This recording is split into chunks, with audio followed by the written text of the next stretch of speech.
At dahil dyan, Jen, salitaan pa lang yan, ha?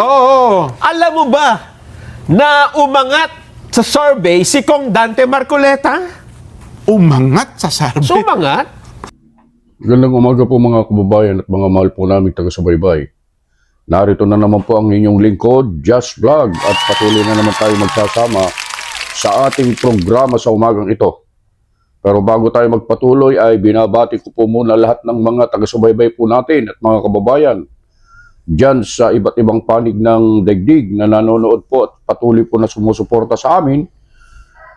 Maging ang ating mga kababayan at mga kapatid, mga taga-subaybay sa Luzon, Visayas at Mindanao. Good morning po sa inyo lahat. Mga kapatid, ito po ay kapapasok lang na balita at ito po ay hindi ibinabalita ng ibang mainstream media. Mga ilan lang po ang naglalabas ng mga balitang ito. At karamihan na naglalabas lang ng mga balitang ito ay mga vlogger at hindi po ang mga mainstream media. Pagka kasi hindi po pabor sa kanilang mga manok o kaya mga iniidolong mga ibang kandidato ay hindi po nila binabalita ito, mga kababayan. Pero dito po sa atin ay ibabalita natin at ibabahagi natin sa ibang mga kababayan po natin. Ito po ay ang tungkol po sa pagtaas at pag-angat sa survey ni Congressman Marcoleta at sa ngayon po yung bagong inilabas ng Publicos Asia Incorporated ay umangat na po sa survey si Congressman Marcoleta. At para hindi po tayo mahulog sa kuro-kuro anumang palapalagay, panoorin po natin ang balita. Tapos sabi naman kay Kong Dante, ikaw naman mananalo ka na. Huwag ka na matakot. Huwag ka na, parang close talaga ang Pangulo Duterte kay Kong Dante. At saka sa lahat ng mga kampanya nung nakaraan ay sinasabi niya, eto talaga, eto ang pambato natin. Ha? Proud ako sa'yo, sabi niya talaga. Sabi niya, hindi ito lumapit sa akin eh.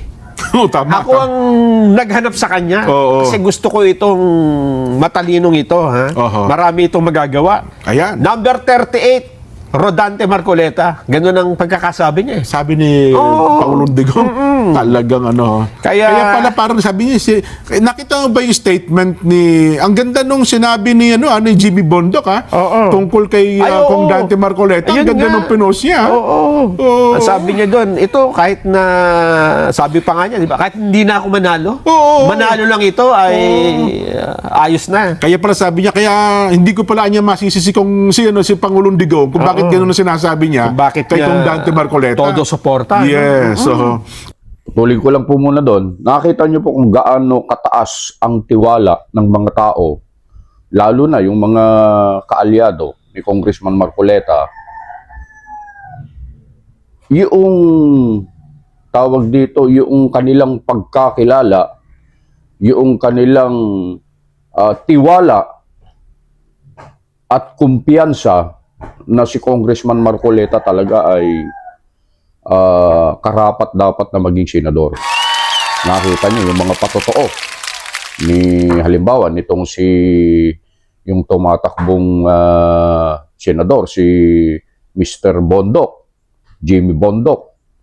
At lalo na po yung bitaw, yung salita ni former President Duterte. Sabi nga niya, hindi lumapit si Congressman Marcoleta sa akin. Ako ang nagsabi at naghanap sa kanya na siya ay tumakbo bilang senador sapagkat may taglay siyang katalinuhan at marunong sa batas. Sabi pa nga ni former President Duterte sa ibang mga video niya, mas bright ito kaysa sa akin. So, malaki talaga ang tiwala nila kay Congressman Marcoleta. Tuloy natin mga kababayan. Kumisan nga rin, parang nagseselos pa siya ng konti. Pero nung nakilala pala niya, ganun pala. At dahil dyan, Jen, salitaan pa lang yan, ha? Alam mo ba na umangat sa survey si Kong Dante Marcoleta? Umangat sa survey? Sumangat? Di ba dati nasa 20 plus siya, di ba? Yung huli, pinaka 21. Dito ho sa isang survey na ipinalabas, nako asan ba yung survey na yun? Baka mabigla kayo, ha? Oo. At ito may batayan ito, may analysis din ata dito, Nelson, ha? Ganun ba? Oho. Kung sa bagay, sinasabi na natin, di ba, na kapag naaresto si dating Pangulong Duterte, mukhang hindi ito makagaganda sa mga kandidato ng administrasyon. At Diba? mukhang yun na nga ang nangyayari ngayon, Nelson, ano, ha? Alam mo ba, Jen, ha? Oo. Sa survey, ay kung anong number na si Pumasok na ba sa Dante? alam mo yung Magic 12, lagi yan ang pinaglalabanan dyan eh. Sino ang nasa Magic 12? Nasa Magic 12, Baka Magic sarap. nasa times yan ni ano. Dalawa sila, 11 at 12. Sino? Manny Pacquiao dyan. Aba! Survey period, March 15 to 20. Bago ito. Oo. Ito kasi Ayun. ito yung petsa dyan na inaresto si Pangulong Duterte. Oho. Ka-aresto na March eh. 11 yung pagkaka-aresto. Oo. So tama, ito, alam na ng tao ang pagkaka-aresto. May masasabi mo ba na may factor na dito? Malaki. Aba. At ito dyan ay maaaring magbago pa. Ha? Oho. Maaaring madagdag pa yung mga pangyayari pa. Kasi after ng pagka-aresto, di ba maraming mga diskusyon na lumabas, Oo. maraming argumento. Lalo pa ngayon na mas lumilinaw ang mga argumento tungkol Sino dyan. publiko? Isa sa mga kilalang server firm din po ito sa Pilipinas, ha? Ang Publicus Asia, Nelson. Oo. Matagal na po ito naglalabas ng mga survey. Pero dito, Nelson, ha? Medyo, dito talaga makikita mo, si Kuya BG pa rin ang number 1, ha? Pero yung lagi niyang kadikit sa 1, Erwin Tulfo, dito 6 and 7 na. Aba, ang gusto ko sanang ipaliwanag dito, paanong yung Bam Aquino tsaka yung Pangilinan pumasok sa top 5, Nelson, eh. Ano naging factor? Masasabi ba natin na sila nakinabang din sa digong arrest? 'Di ba? Ayun nga, hindi natin masabi Diba? pa. Oo. Diba? Kaya nga sana doon sa mga gumawa ng survey nito, sana ano yung triggering factor, ano? Gaya niyan, ano? Mantakin mo kung Dante Marcoleta sa mga survey firm na malalaki ay 21, 22. Dito, ito masasabi natin, Nelson, 180 degrees. 'Di ba? Ang inikot niya paakyat. Ayun nga. 'Di ba? Oo. Ngayon po ay pumasok na sa 11 to 12, meron pa tayong 40 days. Nelson, ha? May 40 days pa tayo bago dumating ang eleksyon. Para mo nakikinikinita kung pagpasok ng Abril niyan, kalagitnaan ng Abril, kasi sinasabi nila lagi, di ba, yung Magic 6, yung 1 to 6, medyo stable na raw yun, hindi na ganong kinakaba-kaba. Pero dito, biglang nagbago. Sana ay may magpaliwanag ng sa mga taga-Publicus Asia, kung sino man ang nasa Publicus Asia. At hindi lang yan, Jen. Oo. Matatandaan mo, ang dating Pangulong Duterte, nung tumakbo siya sa pagka-presidente noong 2016, hindi naman din siya lumalabas sa survey. Ang pinaka 2 weeks before, number 3 pa siya, Nelson. Natatandaan ko 'yan, ha. 2 weeks before, number 3. Hindi, 3%. Hindi pala number 3, kundi 3% pa rin siya. Oo. At siya ay umangat lang nung lumabas na yung mga debate, di ba? Yes. Napanood ng mga tao yung mga debate. Oo, at dun siya Yan mas yung lalo 2 nakilala. weeks hanggang 1 week ng eleksyon. Nabigla sila nung isang linggo, 1 week before elections. Ano nangyari? Bakit nagkaganon? Bigla sila naghabol ngayon. Kasi ang una nila binabanatan, hindi si Digong, eh. Si Binay. Si Binay. Oo nga. Di ba? Grace po. Sila, tsaka yung Marojas, eh. Parang dating nga sa kanila yung Digong, ay wala yan, spare tire yan. Hindi natin, hindi threat sa atin yan. Yun ang and the rest is history. Nelson. Ako personal ko lang naman ito, hindi naman tayo nagdudunong-dunungan sa mga ganito, Nelson.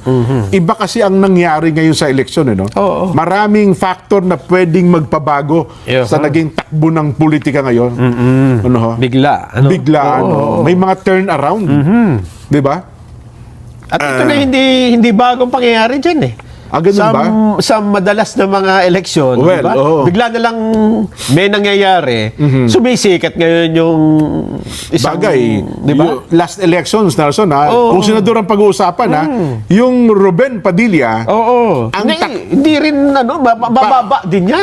10. Ang pinakamataas niya ata, 7 pa eh. Oo. Last elections, number 1 eh. Yes. Di ba? Di ba? Ang ginawa lang ni Ruben Padilla, nagsuklay lang ng bigot. Di ba? Kaya hindi rin natin mapagbabatayan dyan yung mga survey. Kahit well. na sabi mo pa na ito, matagal na nagsasurvey. Pero wala pa nga ako nakitang tumama eh. Totoo. Di ba? Yung Tulpo, ina-expect nila lang, yung Rafi, yung Rafi Tulpo, ina-expect nila number 1 kasi sa lahat ng survey that time, number 1 yung Rafi Tulpo. Wala, laglag eh. Pero after elections, ano ba siya? Number 3, number 4. Ganun ang nangyari. Well, yun po ang ano. Ngayon may issue pa. Di ba? Ito ang magpapaiba ng takbo ng yung political landscape natin, Nelson. So yun po mga kababayan, yung tungkol po dito sa pag-angat ni Congressman Marcoleta sa survey. So ito may mga pagbabago pa kasi matagal pa naman. So bago po ito yung Publicus Asia Incorporated.